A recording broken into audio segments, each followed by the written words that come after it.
preparations for the winter and spring plays had been dismal.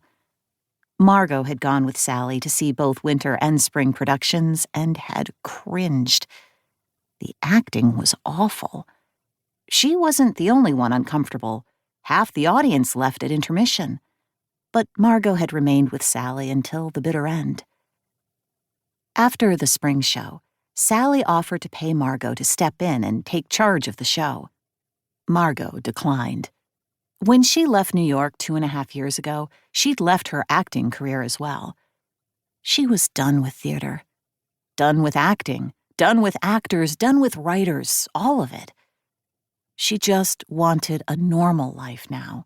One with regular office hours and regular office headaches. Like lost spreadsheets. Smiling ruefully, Margot entered the Cambria Coast Development office. Several of the women had already left. Jen, the pretty young receptionist, was about to leave, and she mentioned to Margot that she'd already put a call in to Malcolm, their IT guy, and hopefully he'd phone in the morning. Margot thanked her, praising her initiative, before looking to the back, checking Sally's office. Sally Collins, the owner of Cambria Coast Development, was still there, on the phone. Sally was always on the phone or out in meetings, showing properties and making deals, generally big deals, as she owned significant real estate. For a woman who'd been born with virtually nothing, she'd accomplished a lot in her life and was now, at 67, very comfortable financially. Margot had become Sally's right hand and rarely left work before Sally did. It wasn't that Sally expected Margot to work late, but Margot didn't feel right leaving Sally alone.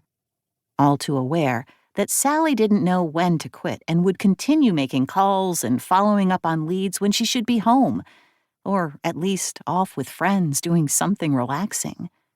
Not that Sally knew how to relax. Like tonight, Sally had a Chamber of Commerce meeting to attend, and then there was a dinner with some Los Angeles investors who'd come to town to explore opportunities in Paso Robles. And Sally owned significant property there as well. Ranch land, wineries, commercial real estate. Eventually, Sally hung up the phone, and Margot left her desk to stand in the doorway of Sally's office. "The chamber mixer is starting soon," Margot said, folding her arms across her chest and giving Sally a meaningful look. "You don't want to miss it. You insisted I get you there on time." Sally glanced at her watch, shook her head. "I'm already late." "Not too late if we leave now."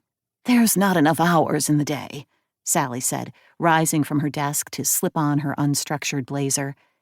She glanced into the framed mirror on the sidewall, fluffed her silvery blonde hair, which today was more blonde than gray.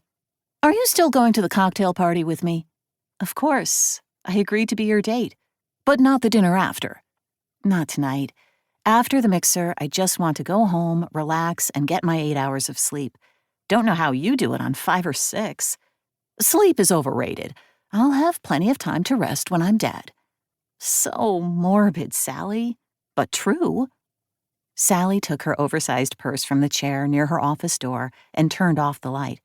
"Taking my car?" "Sure."